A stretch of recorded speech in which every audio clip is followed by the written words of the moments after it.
A psicologia financeira. Lições atemporais sobre fortuna, ganância e felicidade. Introdução. O maior espetáculo da Terra. Durante a faculdade, trabalhei como manobrista em um hotel chique de Los Angeles. Um hóspede recorrente era um executivo da área de tecnologia. Ele era um gênio que, aos 20 anos, projetara e patenteara um componente essencial em roteadores Wi-Fi. Fundara e vendera várias empresas. Era extremamente bem-sucedido. Além disso, ele tinha um relacionamento com dinheiro que eu descreveria como um misto de insegurança e inconsequência infantil. O homem sempre andava com um maço enorme de notas de $100, que exibia para todos que queriam ver e para muitos que não queriam. Quando estava bêbado, quase sempre se gabava da sua riqueza em alto e bom som, para todo mundo ouvir, e a troco de nada. Certo dia, ele entregou milhares de dólares em espécie a um dos meus colegas e disse: "Vá na joalheria que tem aqui perto e compre umas moedas de ouro de $1000. Após uma hora, com as moedas em mãos, o executivo de tecnologia e seus amigos foram até um cais com vista para o Oceano Pacífico. Começaram, então, a jogar as moedas no mar, fazendo-as quicar como se fossem pedrinhas, gargalhando enquanto discutiam sobre quem conseguirá fazer as moedas chegarem mais longe. Só por diversão. Alguns dias depois, ele quebrou uma luminária do restaurante do hotel. O gerente disse ao executivo que era uma luminária de $500 e que ele teria que arcar com o prejuízo. "Você quer $500?" perguntou o homem, incrédulo, enquanto tirava notas do bolso e entregava ao gerente. "Aqui tem $5.000. Agora saia da minha frente e nunca mais me insulte assim de novo." Você deve estar se perguntando por quanto tempo é possível manter esse tipo de comportamento, e a resposta é bem pouco.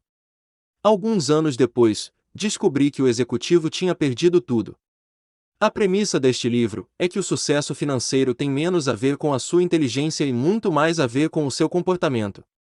E a forma como alguém se comporta é uma coisa difícil de se ensinar, mesmo para pessoas bastante inteligentes. Um gênio que não consegue controlar as suas emoções pode se tornar um desastre financeiro. O oposto também é verdade. Pessoas comuns sem nenhuma educação financeira são capazes de conquistar riqueza desde que tenham uma meia dúzia de habilidades comportamentais que não estão relacionadas aos métodos formais de medição de inteligência. Meu verbete preferido da Wikipédia começa assim: Ronald James Reed foi um filantropo, investidor, faxineiro e frentista dos Estados Unidos da América. Ronald Reed nasceu na zona rural de Vermont. Foi a primeira pessoa da sua família a concluir o ensino médio, e o fato de que ele precisava pegar carona todos os dias para chegar à escola torna a coisa toda ainda mais impressionante. Para quem conhecia Ronald Reed, não havia muito mais a ser dito. Sua vida era realmente tão discreta quanto parece. Reed passou 25 anos consertando carros em um posto de gasolina e 17 anos varrendo o chão em uma filial da J.C. Penney, uma rede de loja de departamentos. Aos 38 anos, comprou uma casa de 2 quartos por $12.000, e viveu nela pelo resto da vida. Ficou viúvo aos 50 e não voltou a se casar.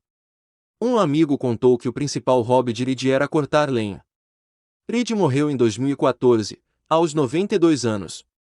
Foi quando o humilde faxineiro da zona rural ganhou as manchetes do mundo todo. Ao todo, 2.813.503 americanos morreram em 2014. Menos de 4 mil tinham um patrimônio líquido de mais de $8 milhões quando faleceram. Ronald Reed era um deles. No testamento, o ex-faxineiro deixou $2 milhões para os enteados e mais de 6 milhões para o hospital e para a biblioteca da cidade. Todos que conheciam Reed ficaram perplexos. Onde ele tinha conseguido tanto dinheiro? No fim das contas, não havia nenhuma história secreta. Nada de bilhete de loteria ou herança. Reed guardou o pouco que podia e investiu em ações blue chips, ou seja, ações de primeira linha. Em seguida, passou décadas esperando aquele pequeno investimento inicial render e alcançar $8 milhões. Simples assim. De faxineiro a filantropo. Poucos meses antes da morte de Ronald Reed, um homem de nome Richard também chamara a atenção dos jornais. Richard Fuscone era tudo que Ronald Reed não era. Fuscone, um executivo do Banco Merrill Lynch formado em Harvard e com pós-graduação, teve uma carreira tão bem-sucedida no mercado financeiro que se aposentou aos 40 anos e se tornou filantropo. David Komansky, ex-CEO do Merrill Lynch, elogiou o talento para os negócios, a capacidade de liderança, o bom senso e a integridade pessoal de Fusconi.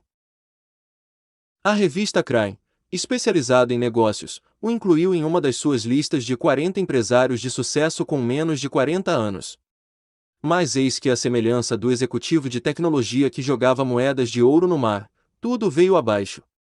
Em meados dos anos 2000, Fusconi fez um grande empréstimo para expandir uma mansão de mais 1,5 mil metros quadrados em Greenwich, Connecticut, que tinha 11 banheiros, 2 elevadores, 2 piscinas e 7 garagens, e cujos custos de manutenção eram superiores a $90 mil por mês. E então veio a crise financeira de 2008. A crise afetou as finanças de quase todo o mundo, e aparentemente, transformou o dinheiro de Fusconi em pó. Dívidas altas e ativos sem liquidez o levaram à falência. Neste momento, não tenho nenhuma fonte de renda, declarou ele a um juiz de falências em 2008. Primeiro, sua casa de Palm Beach foi executada. Em 2014, foi a vez da mansão de Greenwich. 5 meses antes de Ronald Read deixar sua fortuna para a caridade, a mansão de Richard Fusconi, onde os convidados se lembravam da emoção de jantar e dançar em um piso transparente sobre a piscina interna da casa, foi vendida em um leilão de execução hipotecária por um valor 75% menor do que o da avaliação feita por uma seguradora. Ronald Read era paciente, Richard Fusconi, ganancioso.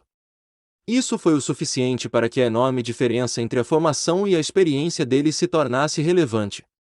A lição aqui não é seja mais como Ronald e menos como Richard, embora esse não seja um conselho ruim.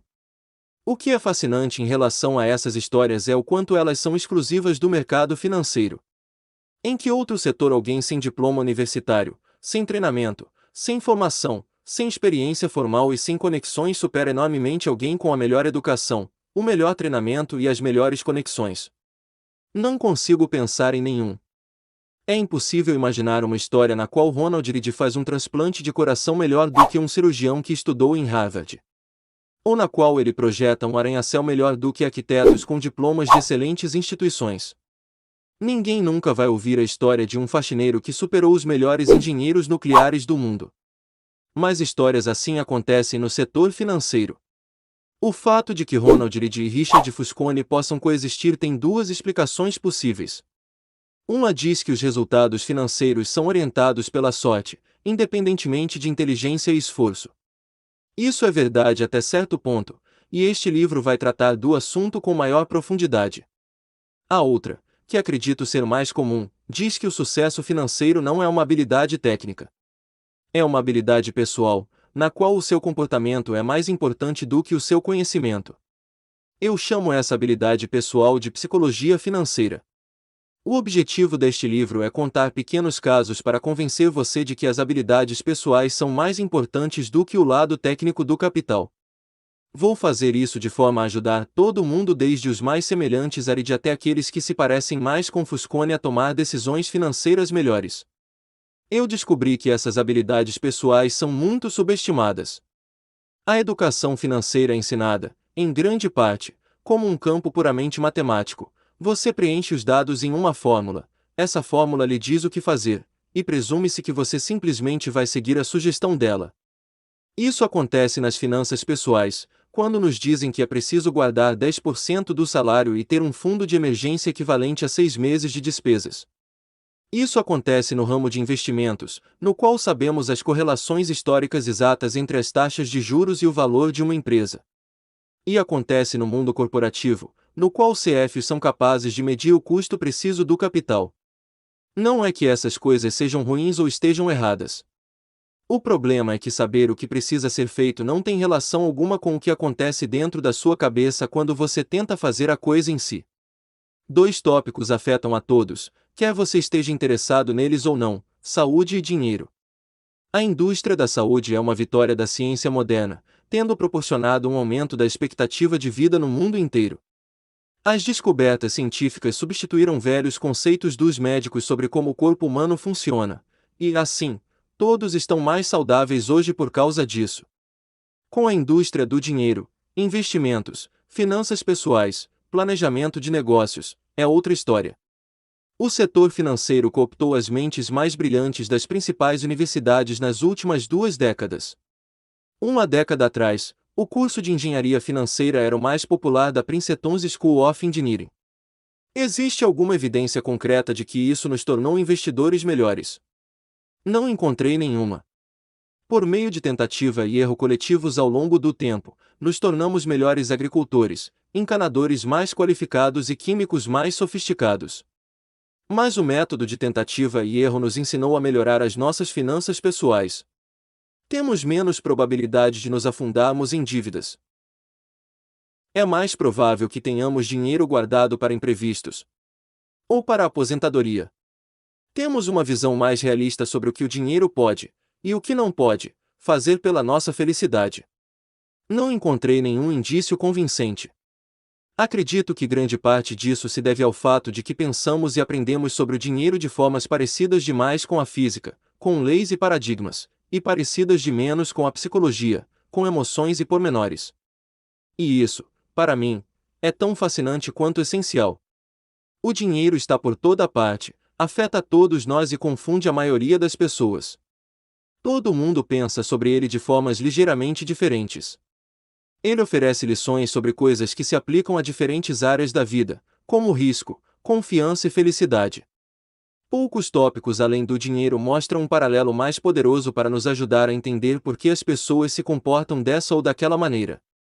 É um dos maiores espetáculos da Terra. A abordagem que adoto da psicologia financeira foi moldada por mais de uma década escrevendo sobre o assunto. Comecei a fazer isso no início de 2008. Era o início de uma crise financeira, e a pior recessão enfrentada pelos Estados Unidos em 80 anos. Para poder falar sobre o que estava acontecendo, eu precisava descobrir o que estava acontecendo. Porém, a primeira coisa que aprendi depois que a crise financeira explodiu foi que ninguém conseguia explicar de forma precisa o que se desenrolava, o porquê e muito menos o que deveria ser feito a respeito. Para cada boa explicação, havia uma refutação igualmente convincente. Engenheiros conseguem determinar a causa do desabamento de uma ponte porque há um consenso de que, se certa quantidade de força for aplicada sobre determinada área, essa área vai colapsar. A física não é controversa. Ela é guiada por leis. Com a economia, é diferente. A economia é guiada pelo comportamento das pessoas. E a forma como eu me comporto pode fazer sentido para mim, mas também pode parecer loucura para você. Quanto mais eu estudava e escrevia sobre a crise, mais percebia que era possível entendê-la melhor pelas lentes da psicologia e da história do que pela perspectiva da economia. Para entender por que as pessoas se atolam em dívidas, não é necessário estudar as taxas de juros, mas a história da ganância, da insegurança e do otimismo. Para entender por que investidores se desfazem de ações em meio a um bear market, um momento de queda acentuada, não é preciso estudar a matemática dos retornos esperados, mas, sim, pensar na agonia que é olhar para a sua família e se perguntar se os seus investimentos não estão colocando em risco o futuro dela. Adoro uma observação creditada a Voltaire: a história não se repete nunca, o homem se repete sempre. Isso se aplica muito bem à forma como nos comportamos em relação ao dinheiro. Em 2018, escrevi um relatório detalhando 20 dos principais erros, vieses e motivos do mau comportamento com dinheiro. O título do relatório era The Psychology of Money, e ele foi lido por mais de 1 milhão de pessoas. Este livro é um mergulho mais profundo no mesmo tópico. Algumas passagens curtas do relatório estão presentes, inalteradas, aqui. O que você tem em mãos são 20 capítulos, cada um descrevendo o que considero ser uma das características mais importantes, e muitas vezes contraintuitivas, da psicologia financeira. Os capítulos giram em torno de um tema comum, mas existem por conta própria, de modo que podem ser lidos de forma independente. Este não é um livro extenso. Não precisa agradecer. Boa parte dos leitores não lê os livros até o fim porque a maioria dos tópicos não precisa de um sem número de páginas para serem explicados. Prefiro fazer 20 observações curtas que você vai ler até o fim do que uma só, enorme, que você vai largar na metade. Vamos lá. 1. Ninguém é maluco. Suas experiências pessoais com dinheiro respondem por mais ou menos 0,0000001% do que acontece no mundo, mas por cerca de 80% da forma como você acha que o mundo funciona. Deixe-me contar uma história sobre um problema. Ela pode fazê-lo se sentir melhor em relação a como você usa o seu dinheiro e menos crítico em relação a como os outros usam o deles. As pessoas fazem coisas malucas quando o assunto é dinheiro. Mas ninguém é maluco. A história é a seguinte: pessoas de gerações diferentes, criadas por pais diferentes que ganharam rendas diferentes e acreditavam em valores diferentes, em partes diferentes do mundo, nascidas em economias diferentes, vivendo em mercados de trabalho diferentes com incentivos diferentes e graus de sorte diferentes, aprendem lições bem diferentes. Cada pessoa tem uma visão única e particular sobre como as coisas funcionam. E o que você vivencia é mais forte do que aquilo que aprende pelo exemplo de outrem. Então, todo mundo você, cada um de nós passa a vida ancorado em um conjunto de pontos de vista sobre como o dinheiro funciona, pontos que variam amplamente de indivíduo para indivíduo. O que parece loucura para você pode fazer sentido completo para mim. Alguém que cresceu em meio à pobreza pensa sobre risco e recompensa de uma forma que o filho de um banqueiro abastado jamais conseguiria imaginar. Alguém que cresceu em meio à inflação alta vivenciou algo que a pessoa que passou a vida em uma época de preços estáveis nunca teve que experimentar. O corretor da bolsa que perdeu tudo na crise de 1929 experimentou algo que o trabalhador da indústria de tecnologia que desfrutou da glória do final dos anos 1990 nunca conseguiria conceber. O australiano que passou 30 anos sem ver uma recessão pôde experimentar uma coisa que nenhum americano jamais experimentou. E assim por diante. A lista de experiências é interminável. Você sabe coisas sobre dinheiro que eu não sei, e vice-versa. Você tem crenças, expectativas e previsões diferentes das minhas. Não porque um de nós é mais inteligente que o outro, ou porque tem informações melhores. É porque tivemos vidas diferentes, moldadas por experiências diferentes, mas com o mesmo poder de influência. Suas experiências pessoais com dinheiro respondem por mais ou menos 0,000000001% do que acontece no mundo, mas por cerca de 80% da forma como você acha que o mundo funciona. Portanto, pessoas igualmente inteligentes podem discordar sobre como e por que as recessões acontecem, sobre como investir dinheiro, sobre o que deve ser priorizado, sobre quanto risco se deve correr e assim por diante. No livro que escreveu sobre os Estados Unidos da década de 1930, Frederick Lewis Allen disse que a crise de 1929 marcou profundamente milhões de americanos pelo resto das suas vidas. Porém, a gama de experiências foi bastante ampla. 25 anos depois da publicação do livro, durante a campanha presidencial de 1960, um repórter perguntou ao então candidato John F. Kennedy qual era sua lembrança da Grande Depressão. Kennedy respondeu: "Não sei nada sobre a Grande Depressão por experiência própria. Minha família tinha uma das maiores fortunas do mundo, que passou a valer mais do que nunca. Compramos casas maiores, mais empregados, viajamos mais. A única coisa que vi diretamente foi quando meu pai contratou alguns jardineiros extras apenas para lhes dar um emprego para que pudessem comer. Não aprendi nada de verdade sobre a Grande Depressão até ler sobre ela em Harvard. Aquele foi um momento importante da eleição. Como? As pessoas se perguntavam. Alguém sem compreensão alguma da maior crise econômica recente poderia ser colocado no comando da economia. Esse fator só foi superado pela experiência de JFK na Segunda Guerra Mundial. Era outra experiência emocional mais relevante para a geração mais velha, e algo que o seu principal oponente nas primárias do Partido Democrata, Hubert Humphrey, não tinha. O desafio, para nós, é que nenhum volume de leituras ou de empatia é capaz de recriar genuinamente o poder do medo e da incerteza. Posso ler sobre como foi perder tudo durante a Grande Depressão. Mas não tenho as cicatrizes emocionais de quem vivenciou aquele momento. E a pessoa que passou pela crise de 1929 não consegue entender por que alguém como eu é capaz de agir e lidar com tranquilidade em relação a essa crise. Nós vemos o mundo com olhos diferentes. Há planilhas que nos fornecem um modelo da frequência com que grandes quebras ocorrem ao longo da história no mercado de ações. Contudo, elas não têm como nos oferecer um modelo da sensação de voltar para casa, olhar para os seus filhos e se perguntar se você cometeu um erro que afetará a vida deles para sempre. Estudar história faz você ter a sensação de que entende um fato. No entanto, até que tenha vivido e sentido na pele as consequências dele, você não tem como entendê-lo bastante para que isso mude o seu comportamento. Todos nós achamos que sabemos como o mundo funciona. Mas todos nós experimentamos apenas uma pequena fração dele. Como disse o investidor Michael Batnick, algumas lições precisam ser vividas antes de serem compreendidas. Todos somos vítimas, cada um à sua maneira, dessa verdade.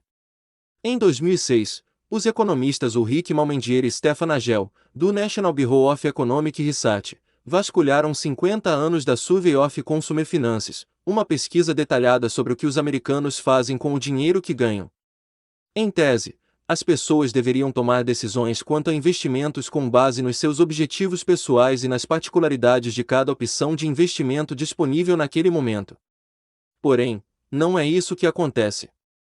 Os economistas descobriram que as decisões sobre investimentos mais importantes da vida das pessoas estão fortemente ancoradas nas experiências que elas tiveram na própria geração, sobretudo nas do início das suas vidas adultas. Os indivíduos que cresceram em tempos de inflação alta investem menos dinheiro em títulos quando adultos se comparados àqueles que cresceram em tempos de inflação baixa. Aqueles que, por acaso, cresceram quando o mercado de ações estava forte, investem mais em ações quando adultos em comparação àqueles que cresceram em uma época em que as ações estavam fracas. Os economistas escreveram: nossas descobertas sugerem que a predisposição dos investidores individuais em assumir riscos depende do histórico pessoal de cada um. Não é a inteligência, a formação ou a sofisticação.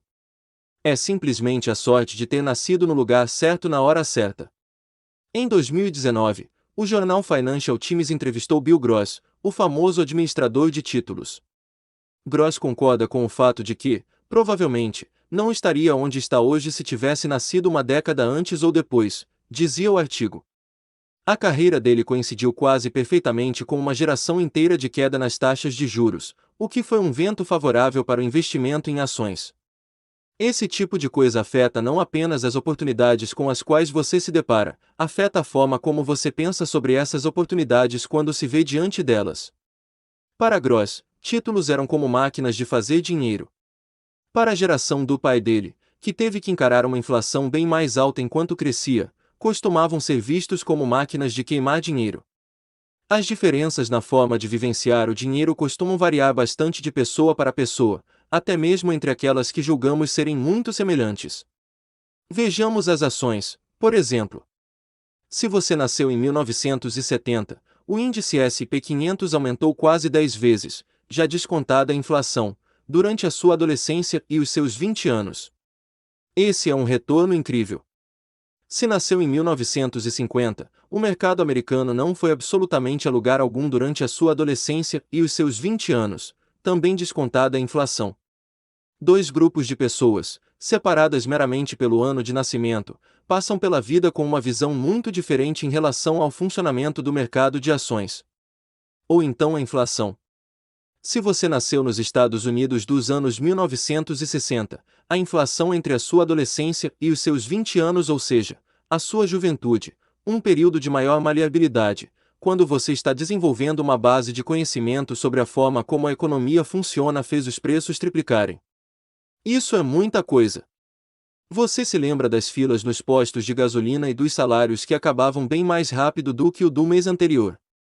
No entanto, se nasceu em 1990, a inflação foi tão baixa durante toda a sua vida que você provavelmente nunca nem parou para pensar nela. A taxa nacional de desemprego nos Estados Unidos em novembro de 2009 era de cerca de 10%. Porém, a taxa de desemprego para homens afro-americanos entre 16 e 19 anos sem diploma de ensino médio era de 49%. Para mulheres brancas com mais de 45 anos e diploma universitário, era de 4%. Os mercados de ações da Alemanha e do Japão foram dizimados durante a Segunda Guerra Mundial. Regiões inteiras foram bombardeadas.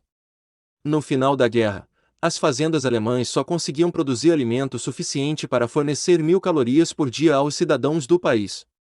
Compare isso com os Estados Unidos, onde o mercado de ações mais do que dobrou de valor de 1941 até o final de 1945, e a economia vivia o seu melhor momento em quase 2 décadas.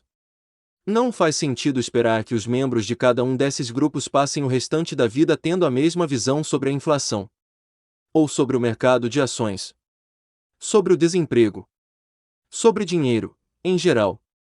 Não faz sentido esperar que essas pessoas respondam a informações sobre finanças da mesma forma. Não faz sentido presumir que serão influenciadas pelos mesmos estímulos. Não faz sentido esperar que confiem nas mesmas fontes de aconselhamento. Não faz sentido esperar que concordem quanto ao que é mais importante, ao que vale mais a pena, ao que é mais provável de acontecer e a qual seja o melhor caminho a seguir. A visão dessas pessoas sobre dinheiro foi formada em mundos diferentes. E, quando isso acontece, uma visão sobre dinheiro que um grupo considera ultrajante pode fazer todo o sentido do mundo para o outro. Alguns anos atrás, o The New York Times publicou uma matéria sobre as precárias condições de trabalho da Foxconn, a gigantesca fabricante de aparelhos eletrônicos com sede em Taiwan. Com razão, os leitores ficaram ultrajados. No entanto, uma resposta fascinante veio do sobrinho de uma funcionária chinesa, que escreveu na seção de comentários: "Minha tia trabalhou vários anos no que os americanos costumam chamar de sweatshops. Trabalho difícil. Longas jornadas, salário pequeno, condições de trabalho precárias. Sabe o que a minha tia fazia antes de trabalhar em uma fábrica dessas? Ela era prostituta. A ideia de trabalhar em uma sweatshop, em comparação com aquele antigo estilo de vida, é uma melhoria, na minha opinião. Sei que a minha tia preferia ser explorada por um malvado chefe capitalista por alguns dólares a ter o próprio corpo explorado por vários homens por alguns centavos. É por isso que me aborreço com o pensamento de muitos americanos. Não temos as mesmas oportunidades que o Ocidente. Nossa infraestrutura governamental é diferente. O país é diferente. Sim, trabalhar na fábrica é horrível. Podia ser melhor. Podia, mas só quando você pensa nos empregos dos americanos. Eu não sei o que fazer com isso. Parte de mim quer discutir. Parte de mim quer compreender. Mas, acima de tudo, isso é um exemplo de como experiências diferentes podem levar a visões muito distintas quanto a um tópico que um lado acredita, intuitivamente, que deveria ser preto no branco.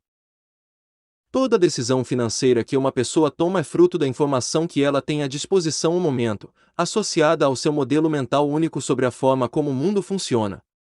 Essas pessoas podem estar mal informadas. Podem ter informações incompletas.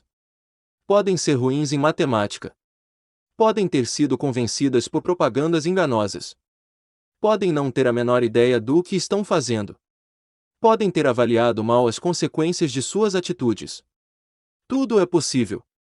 Mas cada decisão financeira que uma pessoa toma faz sentido para ela naquele momento e está de acordo com os parâmetros que ela própria determina. Ela conta a si mesma uma história sobre o que está fazendo e por que está fazendo, e essa história foi moldada pelas experiências únicas que viveu. Veja um exemplo simples: bilhetes de loteria.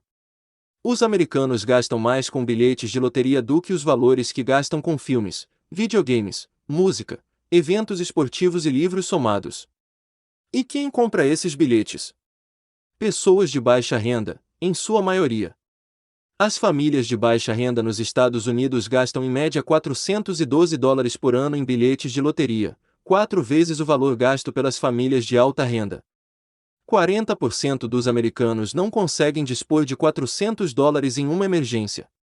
Ou seja, aqueles que gastam $400 por ano em bilhetes de loteria são, em geral, os mesmos que dizem que não conseguiriam dispor de $400 em uma emergência. Os fundos de emergência dessas pessoas são desperdiçados em algo que tem a chance de retorno de 1 em milhões. Para mim, isso parece loucura. Provavelmente parece loucura para você também. Contudo, eu não faço parte do grupo de baixa renda. Você provavelmente também não faz. Portanto, é difícil para a maioria de nós compreender intuitivamente o raciocínio das pessoas de baixa renda que compram bilhetes de loteria.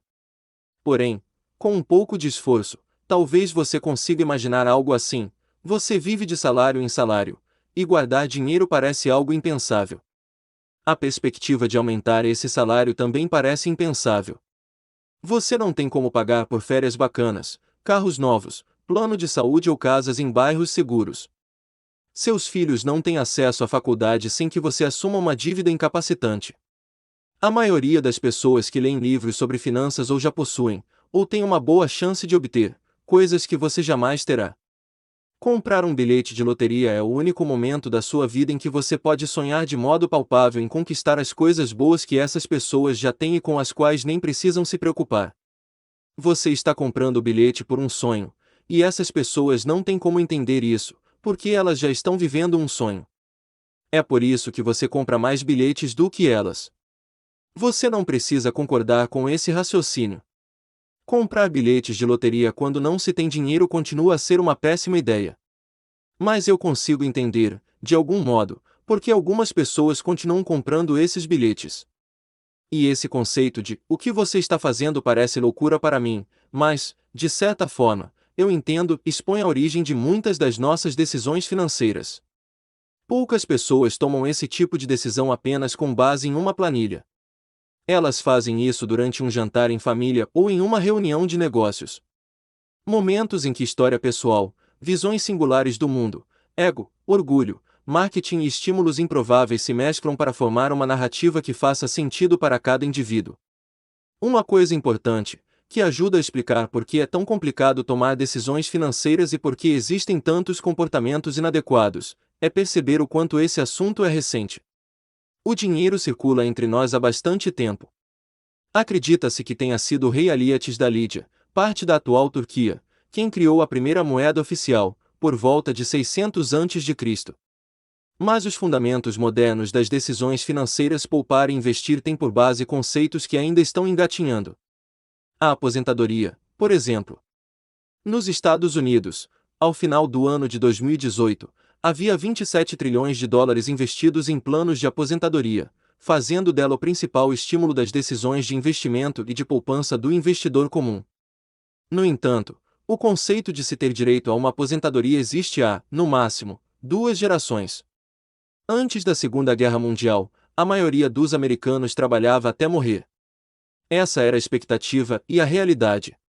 A taxa de participação na força de trabalho de homens com 65 anos ou mais era superior a 50% até os anos 1940.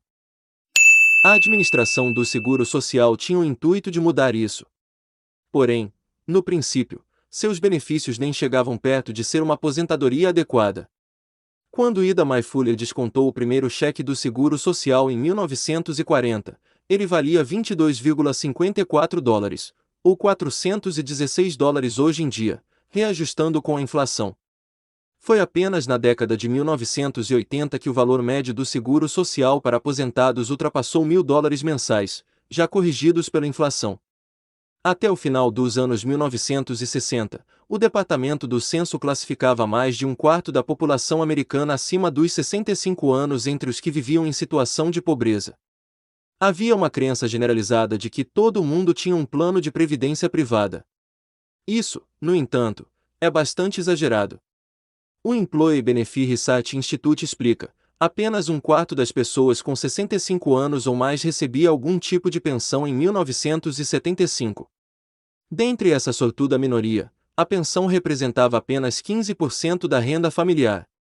Em 1955, o The New York Times publicou um artigo sobre o desejo cada vez maior, em contraste com a persistente impossibilidade, que os americanos tinham de se aposentar, reformulando um velho ditado: todo mundo está falando em se aposentar, mas, aparentemente, poucos estão fazendo algo a respeito disso. Foi somente na década de 1980 que surgiu o conceito de que todos mereciam, e deveriam ter, uma aposentadoria digna. Desde então, a forma de obter essa aposentadoria digna tem sido a expectativa de que cada um vai economizar e investir nela do próprio bolso.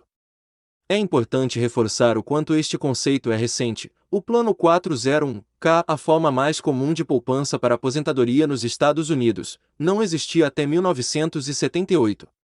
A Roth IRA, Individual Retirement Account, ou conta individual de aposentadoria, só surgiu em 1998. Se fosse uma pessoa, mal teria idade para beber. Não deveria ser motivo de espanto para ninguém o fato de muitos de nós sermos péssimos em guardar dinheiro para a aposentadoria. Ninguém aqui é maluco. Somos novatos, só isso. A mesma coisa vale para a universidade. O percentual de americanos acima dos 25 anos com diploma de ensino superior passou de menos de 5% em 1940 para 25% em 2015. O custo médio de uma faculdade nesse período aumentou mais de 4 vezes, descontando a inflação. O fato de algo de tal dimensão ter atingido a sociedade com essa rapidez explica, por exemplo, por que tantas pessoas tomaram decisões equivocadas em relação a empréstimos estudantis nos últimos 20 anos. Não há décadas de experiência acumulada de onde podemos tirar alguma lição. Estamos improvisando. E a mesma coisa também se aplica aos fundos de índice, que têm menos de 50 anos de idade. E os fundos de cobertura, que não haviam decolado até 25 anos atrás.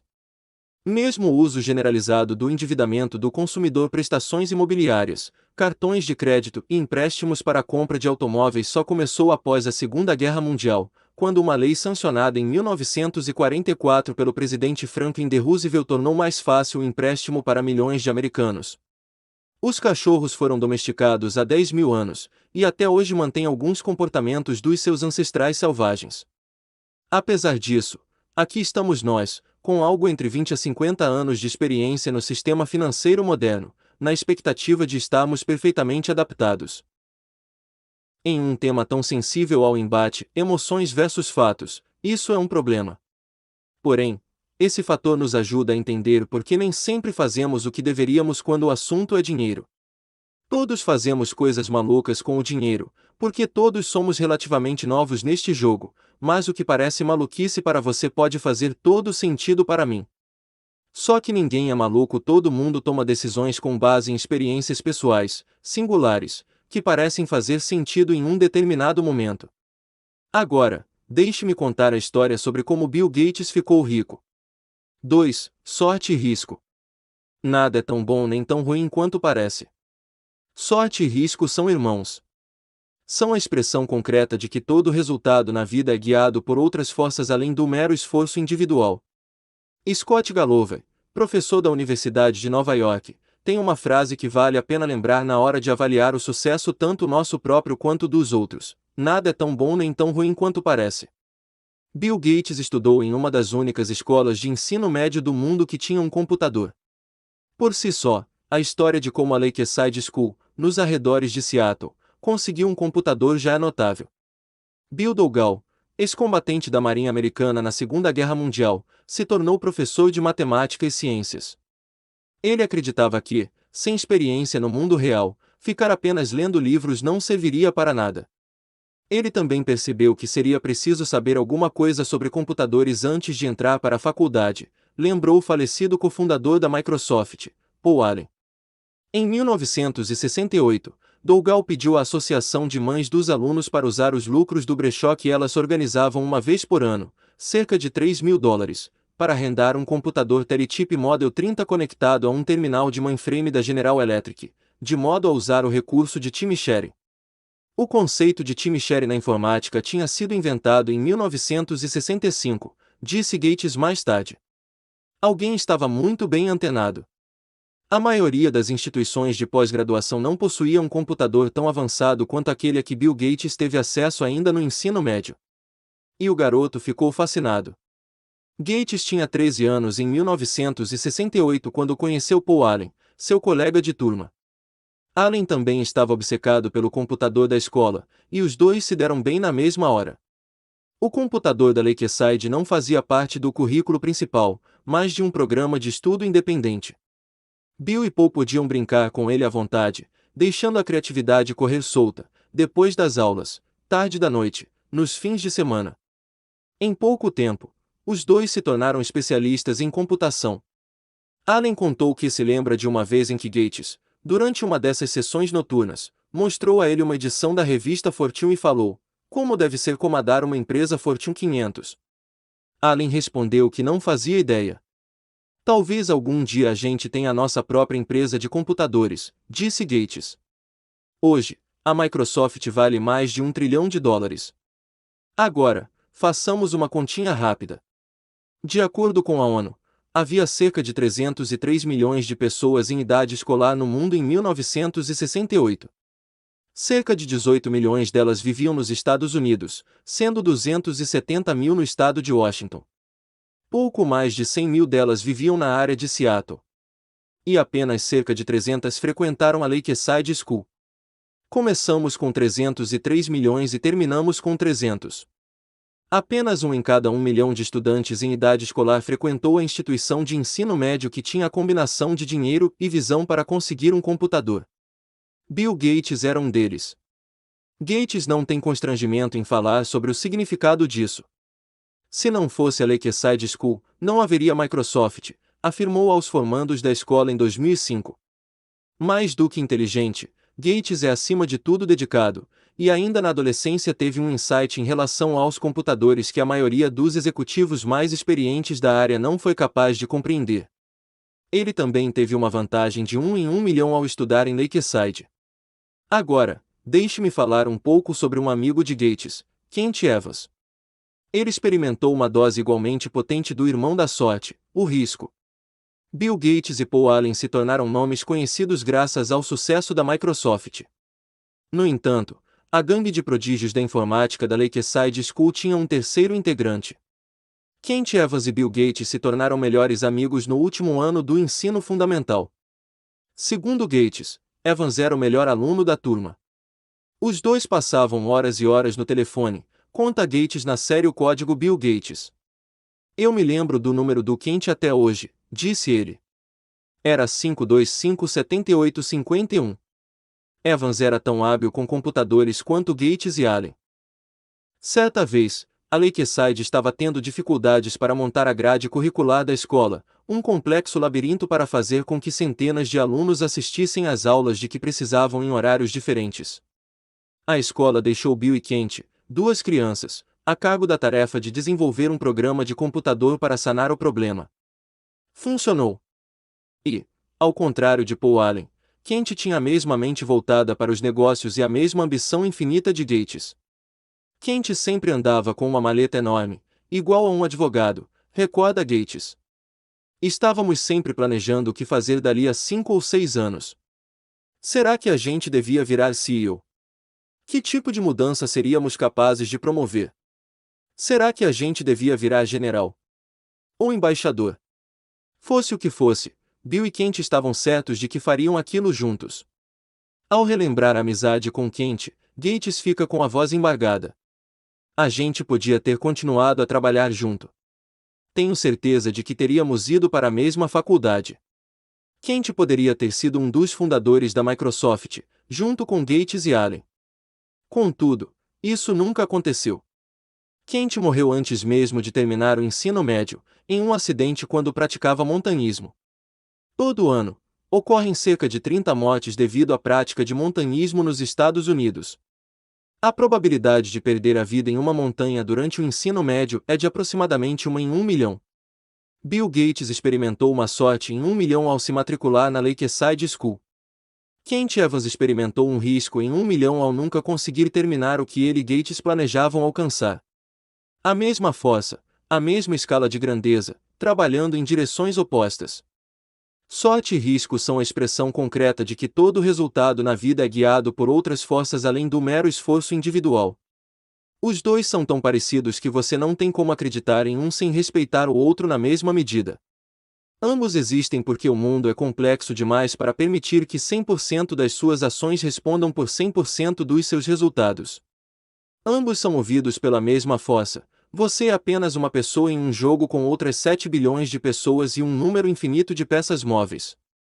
O ocasional impacto de ações que estão fora do seu controle pode ter consequências mais profundas do que as ações que você executa conscientemente. Porém, ambos são tão difíceis de mensurar e de aceitar que muitas vezes passam despercebidos. Para cada Bill Gates existe um Kent Evans igualmente habilidoso e motivado que acabou do lado oposto da roleta da vida. Quando você passa a dar o devido respeito à sorte e ao risco, percebe que, ao avaliar o sucesso financeiro das pessoas, tanto seu quanto dos outros, nada nunca é tão bom ou tão ruim quanto parece. Anos atrás, perguntei ao economista Robert Shiller, ganhador do Nobel de Economia em 2013, o que você gostaria de saber sobre investimentos que ainda não foi descoberto. O papel exato que a sorte desempenha em resultados bem-sucedidos, respondeu ele. Eu adoro essa resposta, porque ninguém duvida, de verdade, que a sorte não desempenha papel algum no sucesso financeiro.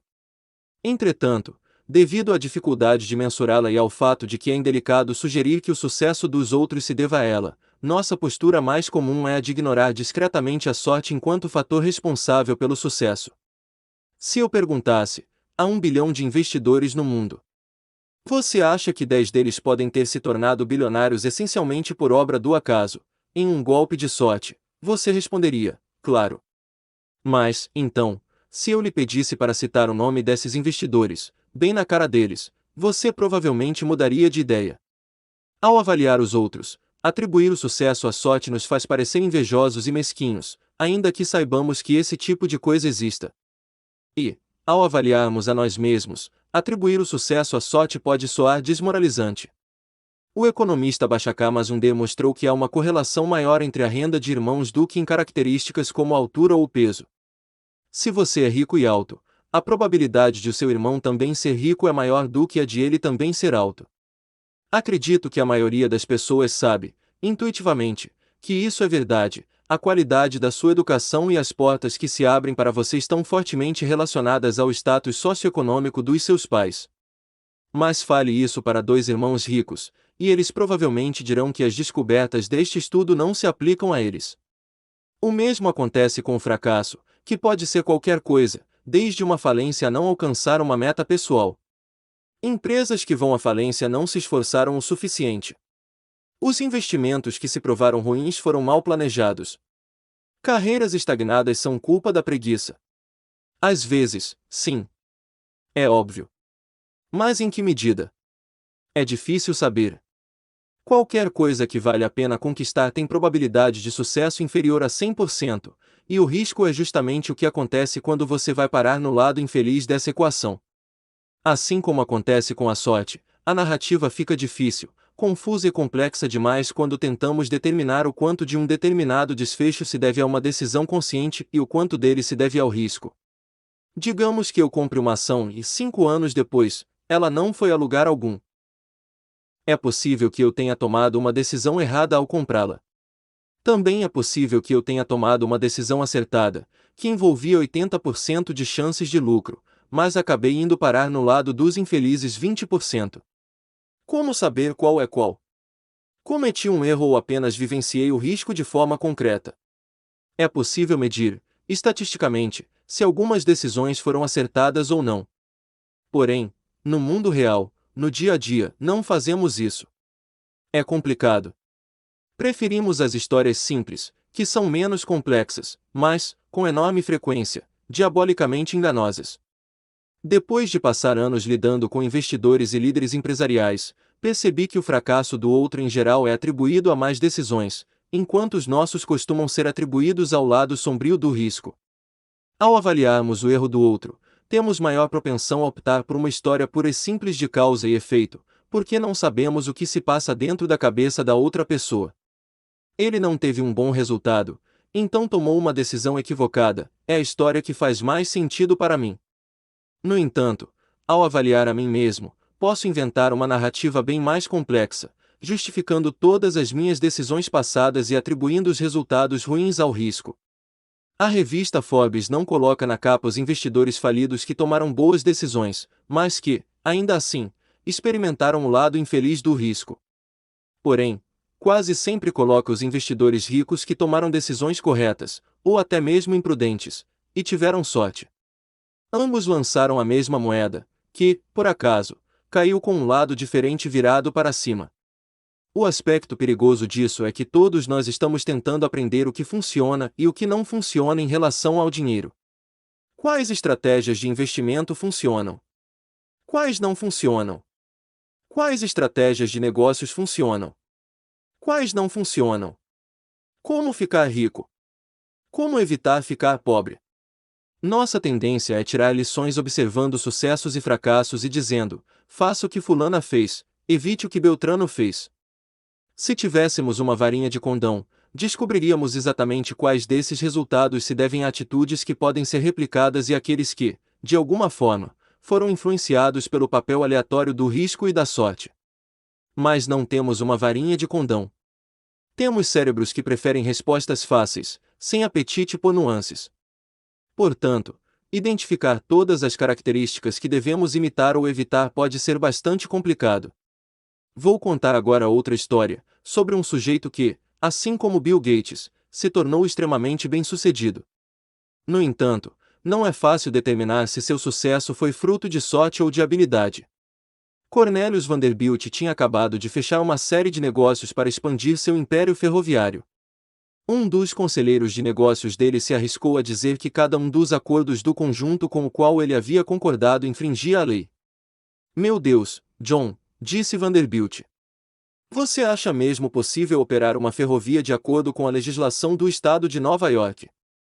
Eis meu primeiro pensamento ao ler isso, foi por causa dessa atitude que ele se tornou tão bem-sucedido. As leis não previam a existência de ferrovias na época de Vanderbilt. Então, ele pensou que se dane, e foi em frente. Vanderbilt se tornou muito bem-sucedido. Portanto, é tentador enxergar o desprezo dele pelas leis, algo notório e vital para seu sucesso, como um gesto de sabedoria. Aquele visionário não permitia que nada ficasse entre ele e seus planos. Mas quão perigosa é essa análise? Nenhuma pessoa em sã consciência listaria, infringir a lei, entre os requisitos para o sucesso enquanto empreendedor. Não é difícil imaginar a história de Vanderbilt tomando um rumo bem diferente, um criminoso cuja empresa recém-inaugurada foi por água abaixo devido a imbróglios com a justiça. Portanto, temos um problema aqui. Você pode elogiar Vanderbilt por ter desprezado a lei com a mesma paixão com que critica a Enron, companhia de energia falida em 2007, pela mesma atitude. Talvez um tenha tido sorte ao fugir das garras da lei, enquanto a outra se viu no lado do risco. A história de John D. Rockefeller é semelhante. Suas frequentes tentativas de burlar a lei, certa vez, um juiz falou que a empresa dele não era melhor do que um ladrãozinho qualquer, são quase sempre retratadas pelos historiadores como um exemplo de talento para os negócios.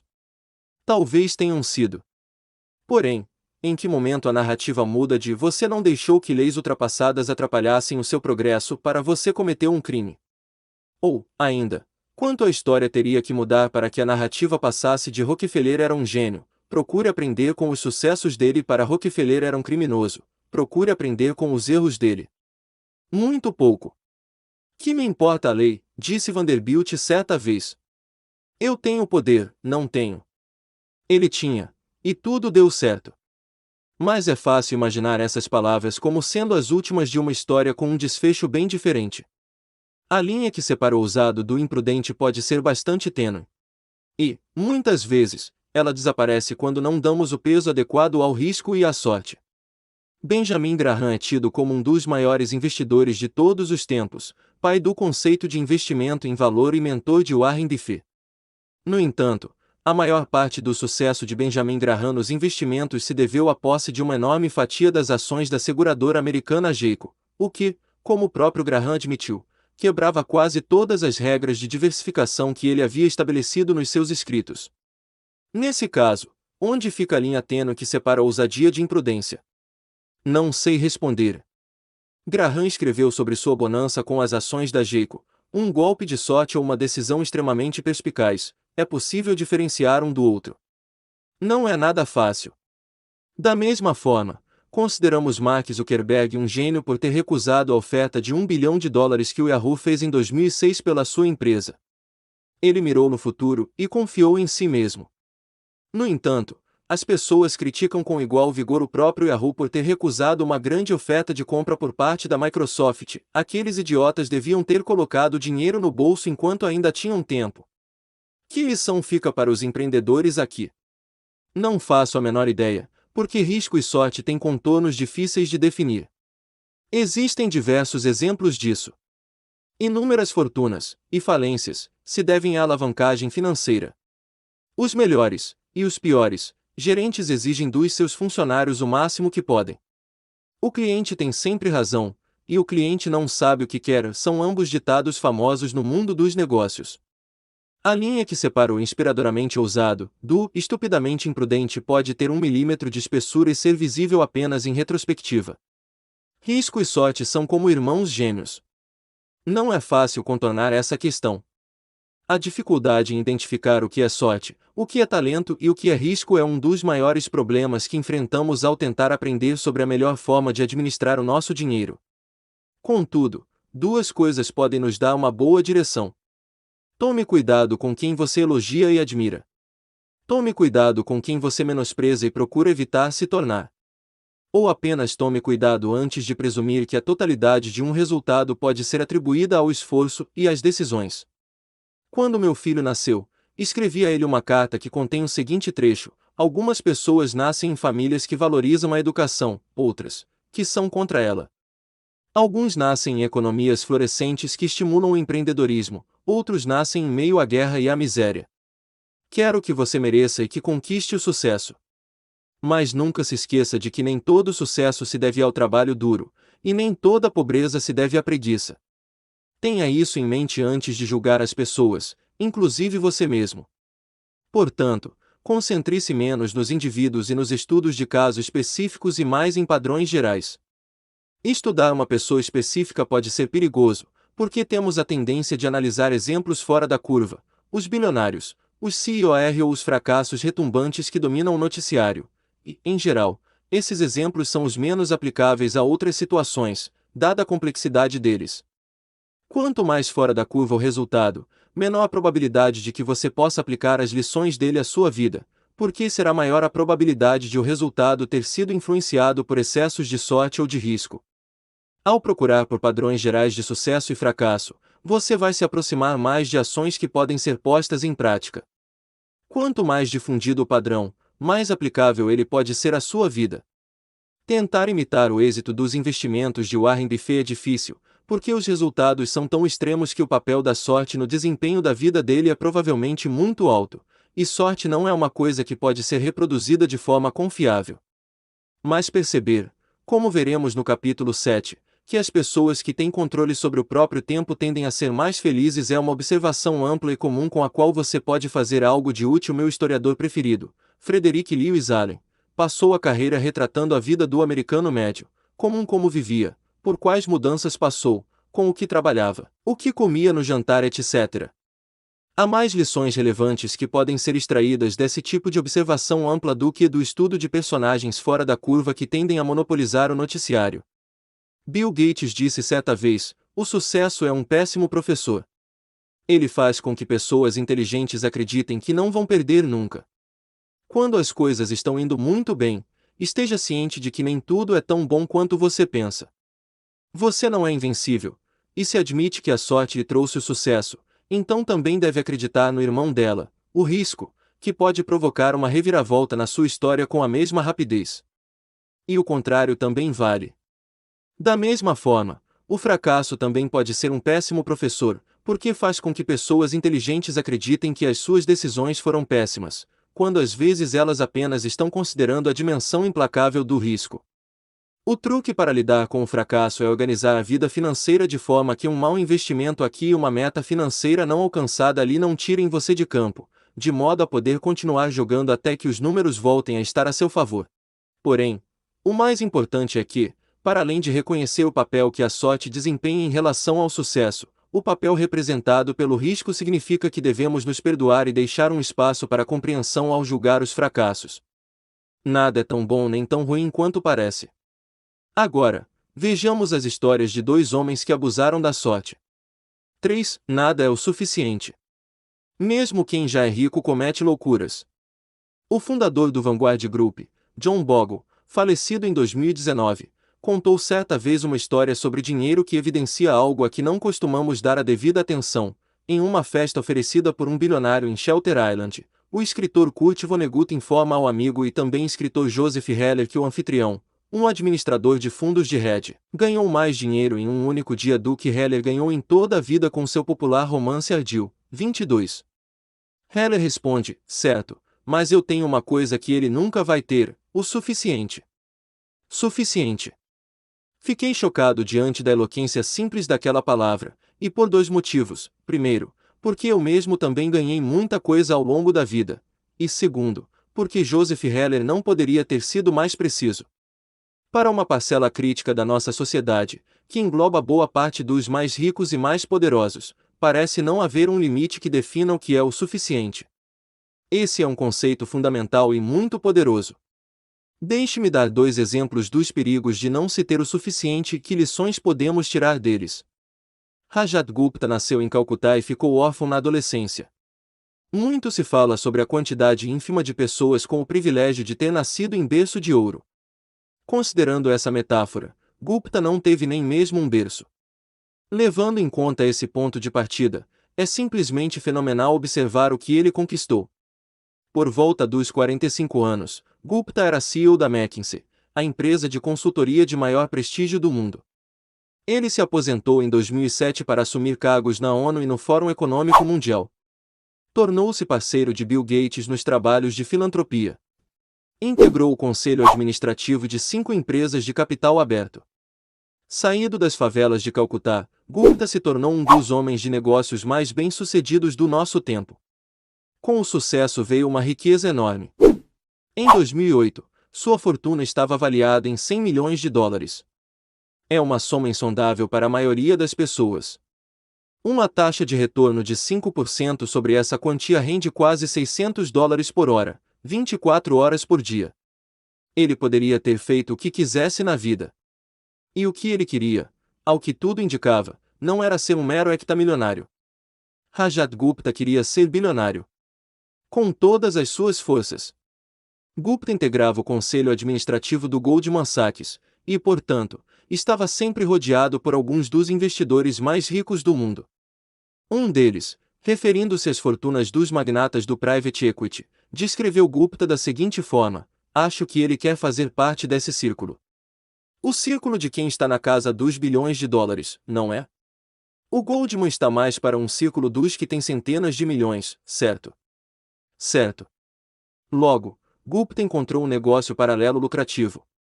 Em 2008, quando o Goldman Sachs estava enfrentando a tempestade da crise financeira, Warren Buffett planejava investir 5 bilhões de dólares no banco para ajudá-lo a sobreviver. Como membro do conselho, Gupta teve acesso a essa informação antes do público. E era uma informação valiosa. A sobrevivência do Goldman estava em xeque, e o apoio de Buffett certamente faria com que as ações do banco disparassem. 16 segundos depois de tomar conhecimento do acordo iminente, Gupta, que havia participado à distância da reunião do conselho, desligou o telefone e ligou para um gerente de fundos de cobertura chamado Ray Rajaratnam. Não há um registro gravado dessa ligação, mas Rajaratnam comprou de imediato 175 mil ações do Goldman Sachs, então podemos presumir o teor da conversa. O acordo entre Buffett e o Goldman foi anunciado para o público algumas horas depois. As ações do banco dispararam. Rajaratnam faturou $1 milhão. Esse é apenas um exemplo de um suposto uso de informação privilegiada. A Comissão de Valores Mobiliários dos Estados Unidos afirma que as dicas de Gupta proporcionaram ganhos na ordem de $17 milhões. Um dinheiro fácil. E, para os promotores, um caso mais fácil ainda. Gupta e Rajaratnam foram presos por uso de informações privilegiadas, e suas carreiras e reputações foram arruinadas para sempre. Vejamos agora o caso de Bernie Madoff. O crime que ele cometeu é bem conhecido. Madoff é o mais notório operador de esquema Ponzi desde Charles Ponzi em pessoa. Ele enganou investidores por 2 décadas antes que o crime viesse à tona, ironicamente, poucas semanas após a empreitada de Gupta. O que costuma ser esquecido é o fato de que Madoff, assim como Gupta, era mais do que um fraudador. Antes de operar o esquema Ponzi que acabou tornando famoso, ele era um empresário honesto e extremamente bem-sucedido. Madoff era um fazedor de mercado, alguém que conecta compradores e vendedores de ações. E era muito bom nisso. Em 1992, o The Wall Street Journal descreveu a empresa de formação de mercado de Madoff com estas palavras: Madoff ergueu uma corretora de valores bastante lucrativa, a Bernard L. Madoff Investment Securities, responsável por um volume significativo das ações negociadas em Wall Street. Os $740 milhões que em média são negociados eletronicamente todos os dias pela Madoff respondem por cerca de 9% do volume de transações da Bolsa de Nova York. A empresa é capaz de executar transações de forma tão rápida e barata que, na verdade, paga $1 por ação a outras corretoras para que estas executem os pedidos dos seus clientes, lucrando com a diferença entre os preços de compra e venda que a maioria das ações proporciona. Isso não é um jornalista descrevendo de forma incorreta uma fraude prestes a ser descoberta. O negócio de formação de mercado estava dentro da lei. Um ex-funcionário relatou que esse mercado rendia a Madoff entre 25 milhões e 50 milhões de dólares por ano. O negócio não fraudulento de Bernie Madoff era um enorme sucesso, qualquer que fosse o parâmetro. Ele o tornou imensa e legitimamente rico. Mas, ainda assim, veio a fraude. A pergunta que devemos fazer a Gupta e a Madoff é por que um indivíduo com uma fortuna na faixa de centenas de milhões de dólares está tão desesperado atrás de mais dinheiro que é capaz de arriscar tudo nessa busca. Os crimes cometidos por aqueles que vivem à margem da sobrevivência são diferentes. Um golpista nigeriano disse certa vez ao The New York Times que se sentia culpado por ter prejudicado outras pessoas, mas que a miséria fazia com que não doesse tanto. O que Gupta e Madoff fizeram é outra coisa. Eles já tinham riqueza inimaginável, prestígio, poder e liberdade. E jogaram tudo para o alto porque queriam mais. Eles não tinham noção do suficiente. Estes são exemplos extremos. Porém, existem versões desse comportamento que não infringem a lei. O fundo de cobertura Long Term Capital Management era formado por traders com fortunas individuais na casa das dezenas e das centenas de milhões de dólares, e com a maior parte dessa riqueza investida nos próprios fundos. Então, eles correram tantos riscos na busca por mais dinheiro que conseguiram perder tudo que tinham, em 1998, em meio à maior alta de mercado e da melhor situação econômica da história. Warren Buffett falou algum tempo depois, para ganhar o dinheiro que não tinham e do qual não precisavam, eles arriscaram aquilo que tinham e de que precisavam. Isso é estupidez. É estupidez, pura e simplesmente. Arriscar algo que é importante para você em troca de algo que não é importante para você não faz sentido algum. Nada justifica arriscar algo que você já tem e do qual precisa por algo que você não tem e do qual não precisa. Isso é uma daquelas coisas que são óbvias e ignoradas na mesma medida. Poucos de nós vamos ter 100 milhões de dólares algum dia, como Gupta ou Madoff tiveram. Contudo, um percentual considerável dos leitores deste livro, em algum momento da vida, terá um salário ou uma soma de dinheiro suficiente para cobrir tudo aquilo de que precisam e muito do que desejam. Se você é uma dessas pessoas, mantenha algumas coisas em mente. 1. Ao lidar com dinheiro, a coisa mais difícil a fazer é parar de reajustar as metas para cima o tempo todo. Mas é também uma das mais importantes. Se as expectativas aumentam graças aos resultados positivos, não há lógica em correr atrás de mais, porque, no fim das contas, você vai acabar sempre com o mesmo sentimento. É perigoso quando o desejo de ter mais dinheiro, mais poder, mais prestígio, faz a ambição crescer a uma velocidade maior do que a satisfação. Nesse caso, um passo adiante empurra a meta 2 passos à frente. Apesar do avanço, a sensação é de estar ficando para trás, e a única forma de alcançar a meta é correndo riscos cada vez maiores. O capitalismo moderno é ótimo em fazer duas coisas: gerar riqueza e gerar inveja. Talvez elas andem de mãos dadas. Querer superar seus pares pode ser o combustível para se esforçar mais. No entanto, a vida não é nada divertida sem um senso de suficiência. A felicidade, como se diz, é o que sobra dos resultados depois de subtraídas as nossas expectativas. 2. A comparação social é a questão. Imagine um jogador de beisebol novato, que receba $500 mil por ano. Não importa o parâmetro adotado, ele é rico. Digamos, no entanto, que ele jogue no mesmo time de Mike Trout, que tem um contrato de $430 milhões por 12 anos. Em comparação ao astro, o novato parece falido. Pensemos, então, em Mike Trout. $36 milhões por ano é uma cifra absurda. Porém, para figurar na lista dos 10 gestores de fundos de cobertura mais bem pagos em 2018, era preciso faturar ao menos 340 milhões em um ano. É com eles que pessoas como Trout podem comparar suas receitas. E o gestor de fundos de cobertura que ganha 340 milhões por ano se comparar aos 5 maiores gestores de fundos de cobertura, que faturaram 770 milhões ou mais em 2018. Esses gestores de alto escalão podem mirar em pessoas como Warren Buffett, cuja fortuna pessoal cresceu 3,5 bilhões de dólares em 2018. E alguém como Buffett poderia pensar em Jeff Bezos, cujo patrimônio líquido cresceu 24 bilhões em 2018, uma cifra que corresponde a mais dólares por hora do que o jogador de beisebol, rico, ganhou em um ano inteiro. A questão é, o teto da comparação social é tão alto que, em teoria, ninguém jamais será capaz de alcançá-lo. Portanto, é uma batalha que não pode ser vencida.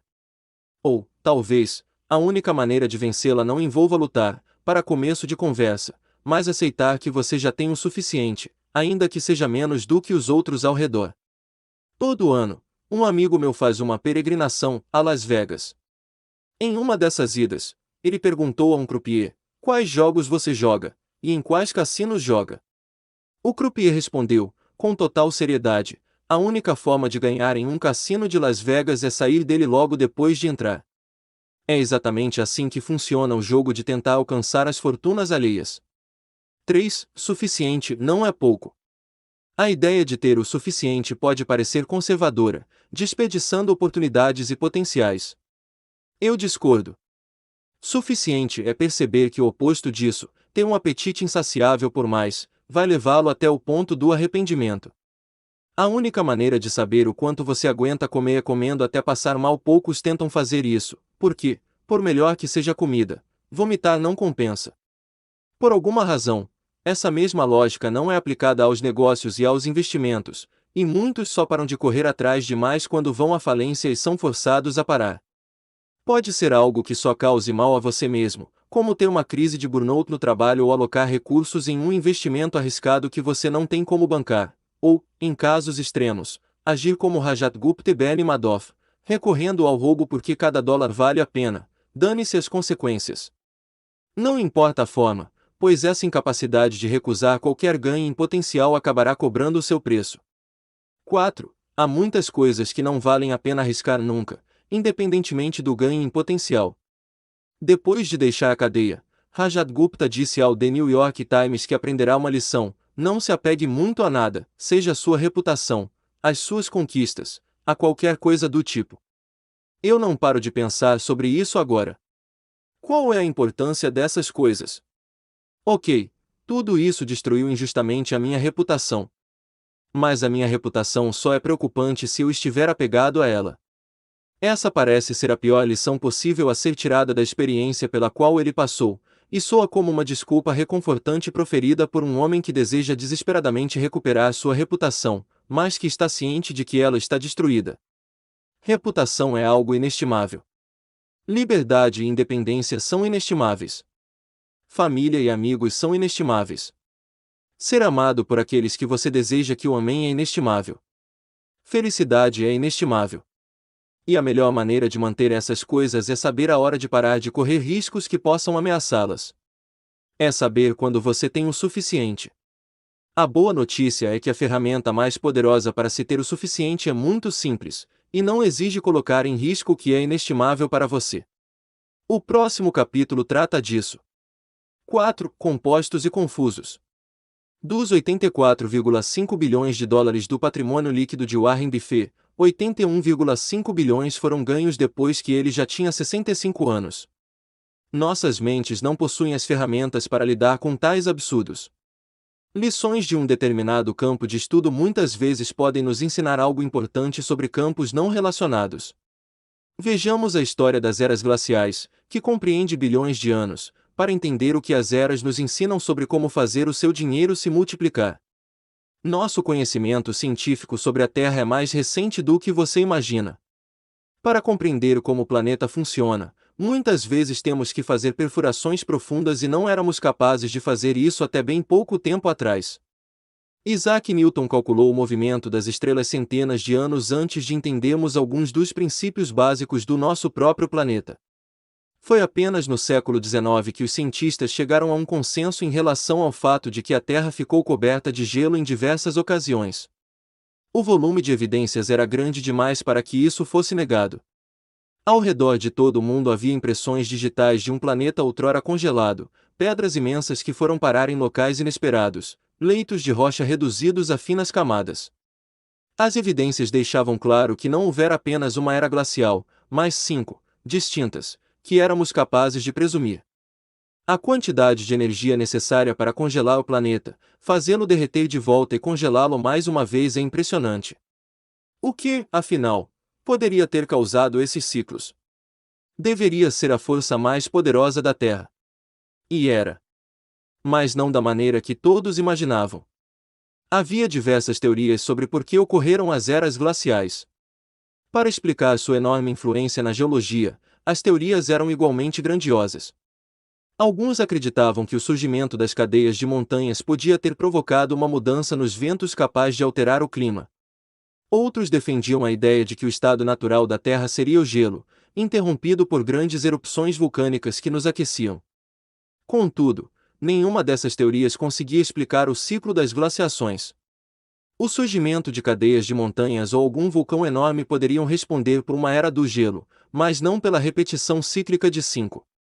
No início do século XX, um cientista sérvio chamado Milutin Milankovic estudou a posição da Terra em relação a outros planetas e formulou a teoria das eras glaciais que hoje sabemos está correta. A atração gravitacional do Sol e da Lua afetam ligeiramente o movimento e a inclinação da Terra em direção ao astro. Durante alguns momentos deste ciclo, que pode durar dezenas de milhares de anos, cada um dos hemisférios da Terra recebe um pouco mais ou um pouco menos de radiação solar do que o normal. E é aí que começa a ficar divertido. A princípio, a teoria de Milankovic presumiu que uma leve inclinação nos hemisférios provocou invernos bastante rigorosos, frios o suficiente para congelar o planeta. Porém, um meteorologista russo chamado Vladimir Koppen se aprofundou no trabalho de Milankovic e descobriu uma nuance incrível. Verões mais frescos, e não invernos mais rigorosos, eram os responsáveis pelo congelamento. Tudo começa quando o verão não é quente o suficiente para derreter a neve do inverno anterior. A base de gelo que se mantém favorece o acúmulo de neve no inverno seguinte, o que aumenta as chances de a neve permanecer no outro verão e provoca um acúmulo ainda maior no inverno subsequente. Essa neve perpétua reflete uma proporção maior da radiação solar, o que intensifica o resfriamento, traz mais neve, e assim por diante. Dentro de algumas centenas de anos, uma camada de neve sazonal se transforma em uma camada de gelo continental, e por aí vai. O mesmo acontece no sentido oposto. Uma inclinação orbital que permite a entrada de mais luz solar derrete um volume maior da camada de neve do inverno, ela então passa a refletir menos luz nos anos seguintes, provocando aumento das temperaturas, o que previne a formação de neve no ano seguinte, e assim por diante. Esse é o ciclo. O incrível aqui é que algo tome tamanha proporção a partir de uma mudança relativamente pequena nas condições climáticas. Você começa com uma fina camada de neve que sobrou de um verão mais fresco com o qual ninguém se importaria, e então, em um piscar de olhos em termos geológicos, a Terra inteira está coberta por uma camada de gelo de quilômetros de espessura.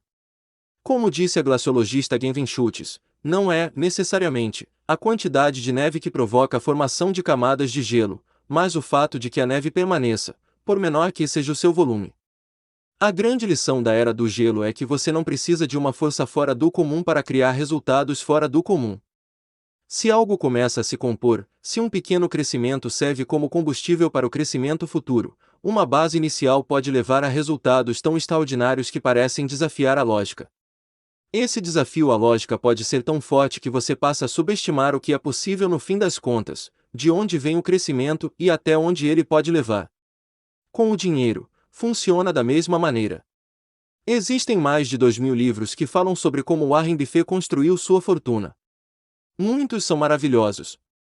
Contudo, poucos prestam atenção à coisa mais simples de todas: a fortuna de Buffett não se deve apenas ao fato de ele ser um bom investidor, mas, sim, ao fato de ele ser um bom investidor desde que era, literalmente, criança.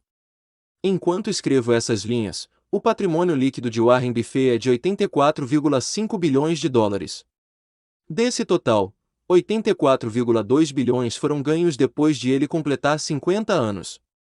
E 81,5 bilhões vieram na casa dos 60, quando ele se tornou elegível para a aposentadoria. Warren Buffett é um investidor fenomenal. No entanto, ao vincularmos todo o seu êxito à perspicácia dele em relação a investimentos, deixamos passar um ponto fundamental. Esse ponto é o fato de que ele tem sido um investidor fenomenal há 3/4 de século. Se ele tivesse começado a investir quando estava na casa dos 30 anos e se aposentado aos 60, poucos teriam ouvido falar dele. Façamos um pequeno exercício de imaginação.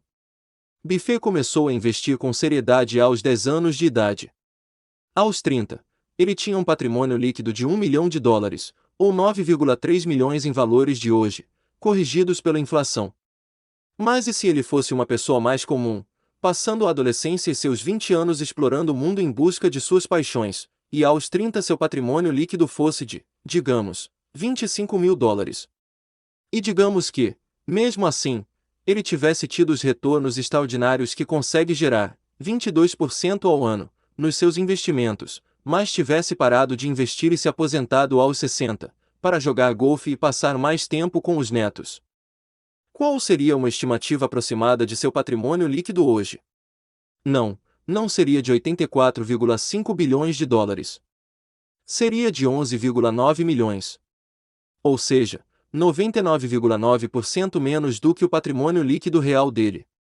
Em termos práticos, todo o sucesso monetário de Warren Buffett pode ser vinculado à base financeira que ele construiu na adolescência e à longevidade que ele manteve durante a terceira idade. Sua habilidade é saber investir, mas seu segredo é o tempo. É assim que a composição funciona. Vejamos isso de outra forma. Buffett é o investidor mais rico de todos os tempos. Mas ele não é propriamente o melhor, pelo menos não em termos da média de retornos anuais. Gene Simmons, chefe do fundo de hedge Renaissance Technologies, tem ganhos a uma taxa de 66% ao ano desde 1988. Ninguém chega perto desse recorde. Como acabamos de ver, Buffett acumula cerca de 22% ao ano, um terço desse valor. Enquanto escrevo, o patrimônio líquido de Simmons é de 21 bilhões de dólares. Ele é, e eu sei o quanto isso soa ridículo, dados os números com os quais estamos lidando, 75% menos rico do que Buffett. Por que a diferença, se Simmons é um investidor melhor? Por que Simmons só assumiu esse ritmo de investimento depois dos 50 anos? Ele teve menos da metade do tempo que Buffett para fazer seus investimentos renderem. Se James Simmons viesse mantendo seu percentual anual de retorno de 66% por 70 anos, que é o período em que Buffett construiu sua riqueza, a fortuna dele seria de, por favor, respire fundo, 63 quintilhões 904 trilhões 781 trilhões 780 bilhões 748 milhões 160 mil dólares. Essa cifra é impressionante e inacreditável. Mas é fato que coisas que parecem ser pequenas mudanças nas premissas de crescimento podem levar a números impressionantes e inacreditáveis.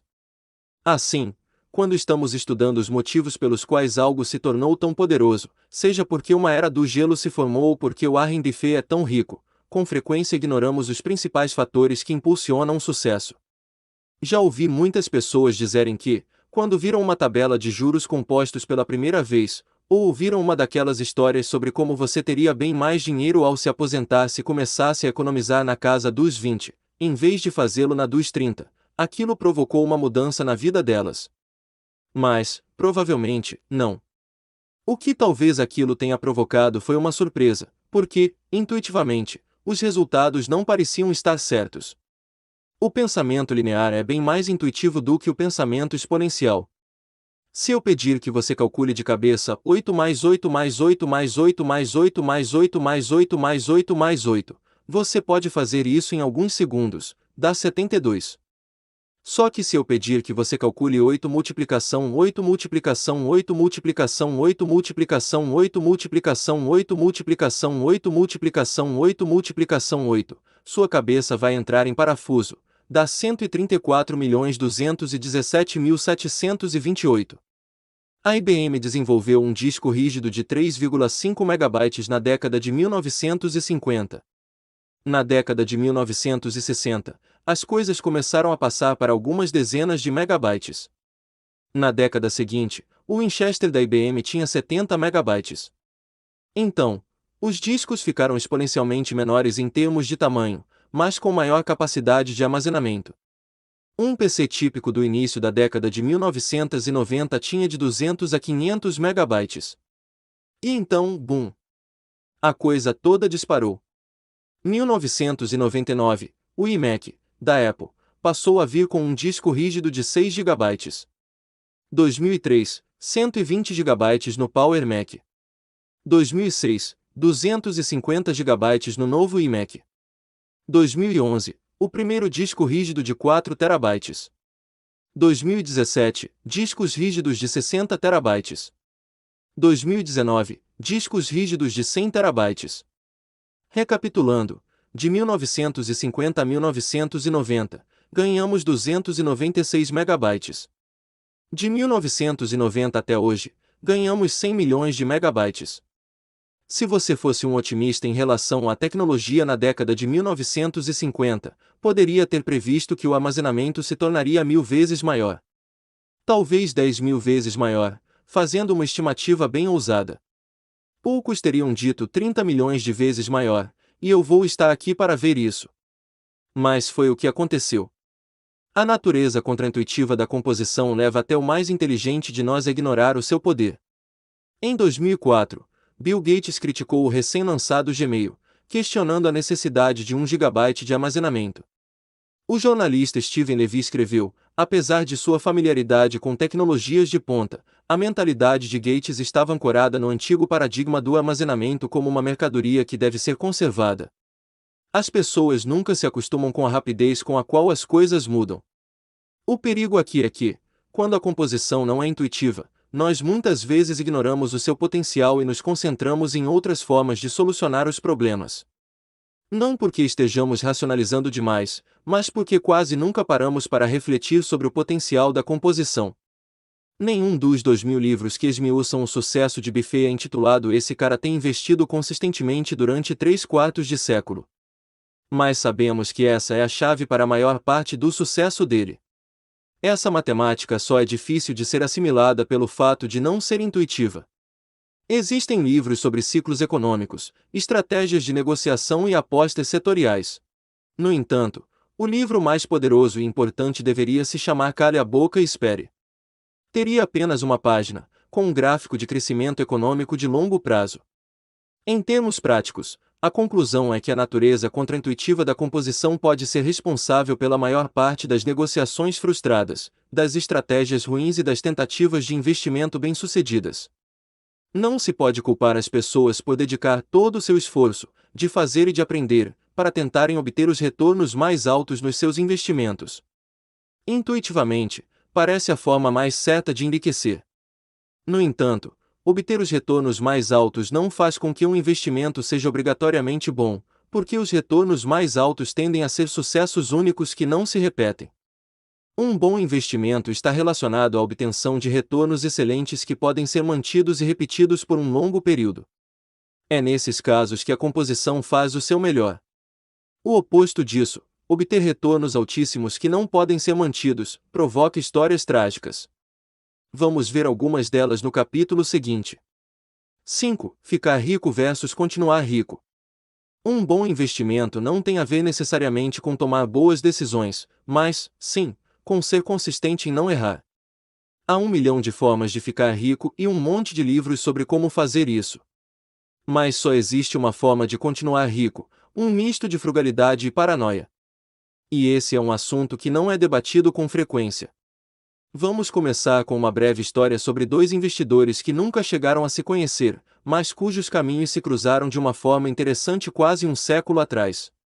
Jesse Livermore foi o maior operador de ações da sua época. Nascido em 1877, ele se tornou um operador profissional antes mesmo que a maioria das pessoas soubesse que essa atividade existia. Aos 30 anos, a fortuna dele era equivalente a 100 milhões de dólares em valores atualizados. Em 1929, Jesse Livermore havia se tornado um dos investidores mais famosos do mundo. A quebra da Bolsa de Nova York, naquele ano, marcou o início da Grande Depressão e consolidou seu legado na história. Mais de 1/3 do valor do mercado de ações evaporou no intervalo de uma semana do outubro de 1929, cujos dias foram posteriormente chamados de Segunda-feira Negra, Terça-feira Negra e Quinta-feira Negra. Dorothy, a esposa de Livermore, temeu o pior quando seu marido voltou para casa no dia 29 de outubro. Relatos de que especuladores de Wall Street estariam cometendo suicídio tinham começado a se espalhar em Nova York. Ela e seus filhos receberam Jessie à porta de casa aos prantos, enquanto a mãe dela estava tão perturbada que se fechou em um quarto e começou a gritar. Jessie, de acordo com o biógrafo Tom Rubiton, ficou confuso por um instante, até perceber o que estava acontecendo. Ele então deu a notícia para a família. Em um golpe de genialidade e de sorte, ele havia feito uma série de vendas a descoberto, na aposta de que o preço das ações ia despencar. Quer dizer que não estamos falidos? Perguntou Dorothy. Não, querida. Esse foi o meu melhor dia de transações de todos os tempos. Estamos absurdamente ricos e podemos fazer o que tivermos vontade, respondeu Jessie. Dorothy correu até a mãe e disse que ela podia parar de gritar. Em um único dia, Jesse Livermore ganhou o equivalente a mais de 3 bilhões de dólares. Durante um dos piores meses da história do mercado de ações, ele se tornou um dos homens mais ricos do mundo. Enquanto a família de Livermore comemorava seu sucesso improvável, outro homem vagava pelas ruas de Nova York em desespero. Abraham Germansky era um incorporador imobiliário multimilionário que havia feito fortuna durante a agitada década de 1920. Diante do boom econômico, ele fez o que praticamente todos os nova-iorquinos de sucesso fizeram no final dos anos 1920, apostou pesado no crescente mercado de ações. Em 26 de outubro de 1929, o The New York Times publicou um artigo que, em 2 parágrafos, retratava um final trágico. Bernard H. Sandler, advogado situado no número 225 da Broadway, foi contactado na manhã de ontem pela Sra. Abraham Germansky, de Mount Vernon, que pedia ajuda para encontrar o marido, desaparecido desde a manhã de quinta-feira. Germansky, que tem 50 anos e é operador imobiliário no lado leste da cidade, havia investido pesadamente em ações, segundo Sandler. Ainda de acordo com Sandler, uma amiga da Sra. Germansky disse ter visto o marido dela na noite de quinta-feira perto da Bolsa de Valores, na Wall Street. De acordo com a informante, o Sr. Germansky estava rasgando uma tira de fita telegráfica e jogando os pedaços pela calçada enquanto andava em direção a Broadway. E, até onde sabemos, foi esse o fim de Abraham Germansky. Há um contraste aqui. A quebra da Bolsa de Nova York, ocorrida em outubro de 1929, fez de Jesse Livermore um dos homens mais ricos do mundo, e, ao mesmo tempo levou Abraham Germansky à ruína, tendo talvez lhe custado a vida. Mas avancemos 4 anos, e essas duas histórias se cruzam de novo. Depois do golpe de sorte em 1929, Livermore, transbordando de confiança, começou a fazer apostas cada vez maiores. Ele acumulou dívidas, foi arrastado para um estado de tensão além do que conseguia suportar e acabou perdendo tudo na bolsa.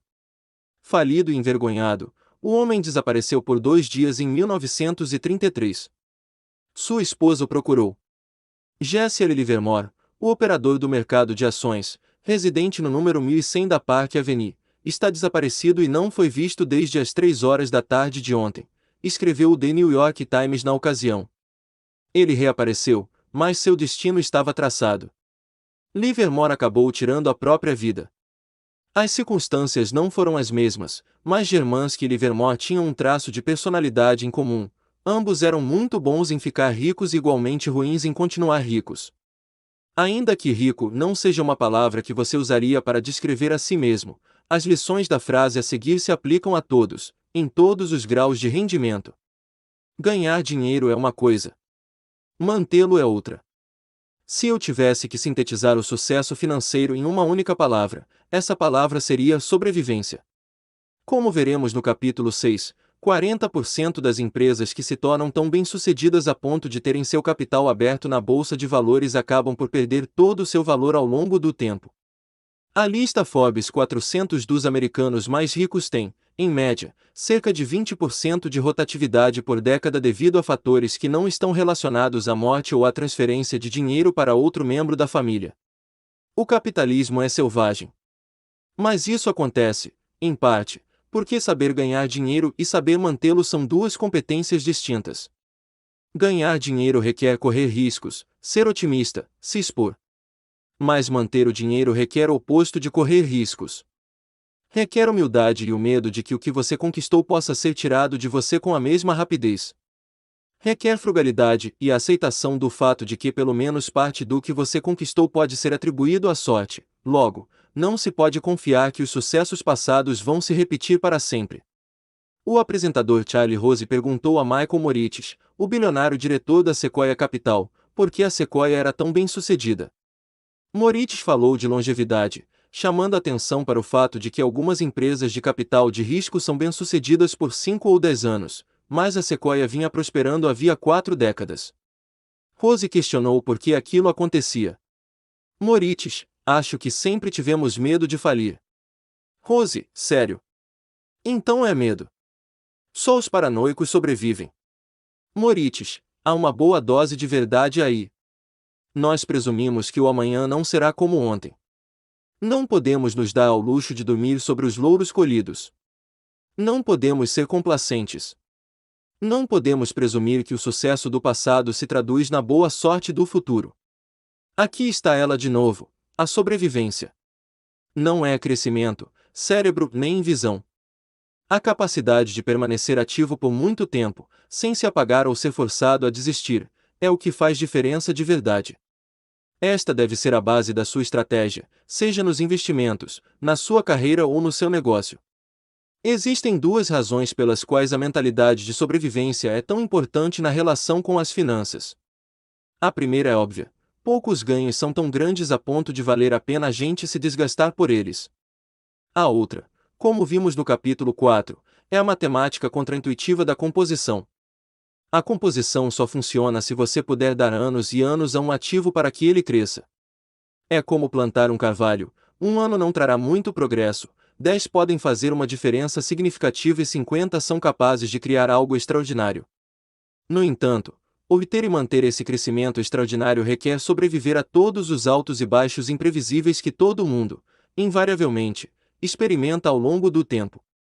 Podemos passar anos tentando descobrir como Buffett conseguiu o retorno que seus investimentos garantem, como descobriu as melhores empresas, as ações mais baratas, os melhores administradores.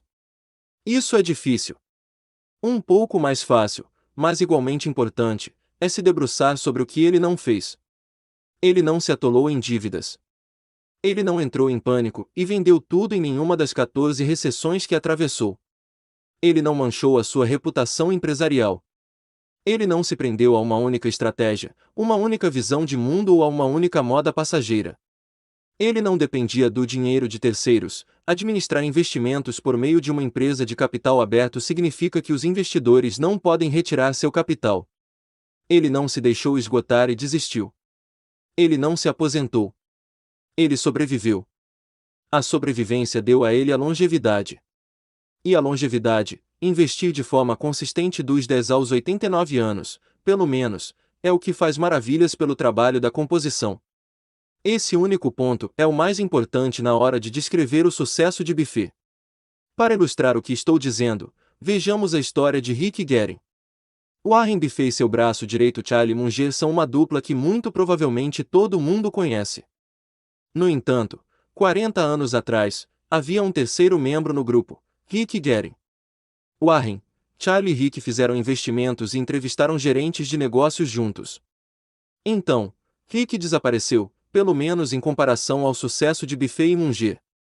O investidor Monish Pabrai certa vez perguntou a Buffett o que havia acontecido com Rick. Monish conta: Warren disse que Charlie e eu sempre soubemos que nos tornaríamos incrivelmente ricos. Não tínhamos pressa, sabíamos que isso ia acontecer. Rick era tão inteligente quanto nós, mas estava com pressa. O que aconteceu foi que os investimentos de Rick durante a recessão de 1973 a 1974 haviam sido feitos à base de empréstimos que tinham as próprias ações como garantia. E o mercado de ações caiu quase 70% naqueles 2 anos, de modo que ele precisou apresentar novas garantias. Então, ele vendeu suas ações da Berkshire para Warren. Warren de fato disse: eu comprei a parte de Rick na Berkshire por menos de $40 cada. Rick foi forçado a vendê-las por causa dos empréstimos. Charlie, Warren e Rick eram igualmente hábeis em enriquecer. Mas Warren e Charlie também sabiam como continuar com dinheiro. E, com o tempo, essa é a habilidade que mais importa. Nassim Nicholas Taleb resumiu isso da seguinte forma: ter uma vantagem e sobreviver são 2 coisas diferentes, a primeira não existe sem a segunda. É preciso evitar a ruína. A todo custo. Aplicar a mentalidade de sobrevivência ao mundo real se resume a estar atento a três coisas. 1. Mais do que grandes retornos, o que quero é ser a prova de falências. E, se eu for a prova de falências, de fato acredito que vou ter os maiores retornos, porque serei capaz de permanecer no jogo por tempo suficiente para que a composição faça maravilhas. Ninguém quer ficar com dinheiro parado durante uma alta do mercado. Todo mundo quer comprar ativos que estão se valorizando. Você parece, e se sente, conservador ao não sair gastando durante uma alta, porque está perfeitamente ciente do volume de retorno do qual está abrindo mão por não deter aquelas ações. Digamos que o dinheiro renda 1% ao ano enquanto as ações rendem 10%. Essa diferença de 9% consome você por dentro, dia após dia. No entanto, se esse dinheiro impedir que você tenha que vender suas ações durante uma baixa, o verdadeiro retorno que você teve com ele não é de 1% ao ano, pode ser bem maior, porque evitar a venda desesperada e inoportuna de ações pode fazer mais pelos seus retornos ao longo do tempo do que comprar uma dezena de ações de momento. A composição não depende da obtenção de grandes retornos. Retornos meramente bons mantidos de forma ininterrupta pelo máximo de tempo, sobretudo em períodos de caos e destruição, se sairão sempre melhores. 2. Fazer planos é importante, mas a parte mais importante de um plano é ter um plano para quando o plano não estiver saindo de acordo com o plano. Há um ditado que diz: enquanto você faz planos, Deus ri. Ter um planejamento financeiro e de investimentos é essencial, pois isso permite que você saiba se as suas ações, hoje, estão dentro de uma margem razoável. Porém, poucos planos, de qualquer tipo que sejam, sobrevivem ao primeiro encontro com o mundo real. Se você está projetando os seus rendimentos, o quanto vai poupar e quais serão os retornos do mercado de ações para os próximos 20 anos, pense em todas as coisas que aconteceram nas últimas 2 décadas que ninguém poderia ter previsto. O 11 de setembro, uma bolha imobiliária que fez com que quase 10 milhões de americanos perdessem as casas, uma crise financeira que fez com que quase 9 milhões ficassem desempregados, a recuperação recorde do mercado de ações que veio logo a seguir e um coronavírus que abala o mundo todo enquanto escrevo estas linhas. Um plano só é útil se for capaz de sobreviver à realidade. E um futuro repleto de incógnitas é a realidade para todos. Um bom plano não finge que isso não é verdade, ele abraça essa característica e dá margem para erros. Quanto mais você depende de aspectos específicos para que um plano seja verdadeiro, mais frágil se torna a sua vida financeira. Se a margem de erro de sua estimativa de poupança lhe permite dizer, seria ótimo se o mercado desse 8% de retorno ao ano pelos próximos 30 anos, mas se ele der só 4%, vai ficar tudo bem, seu plano é ótimo. Muitas apostas fracassam não porque estavam erradas, mas porque, na maioria das vezes, estavam certas em uma situação que exigia que tudo saísse perfeitamente conforme o esperado. A margem de erro, muitas vezes chamada de margem de segurança, é uma das forças mais subestimadas quando se trata de finanças. Ela se manifesta de diversas formas: um orçamento frugal, um pensamento mais flexível e expectativas mais baixas, qualquer coisa que permita que você tenha êxito diante de uma infinidade de resultados possíveis. Isso não é a mesma coisa que ser conservador. Ser conservador é evitar um determinado grau de risco. Margem de segurança é aumentar a probabilidade de sucesso dentro de um determinado nível de risco, ampliando suas chances de sobrevivência. A mágica por trás disso é que, quanto maior a sua margem de segurança, menor a vantagem que você precisa ter para conseguir um resultado favorável. 3. Uma personalidade bem calibrada, otimista quanto ao futuro, mas desconfiada em relação ao que pode impedir esse futuro de chegar, é vital. Em geral, o otimismo é definido como a crença de que tudo vai correr bem. Mas essa definição é incompleta.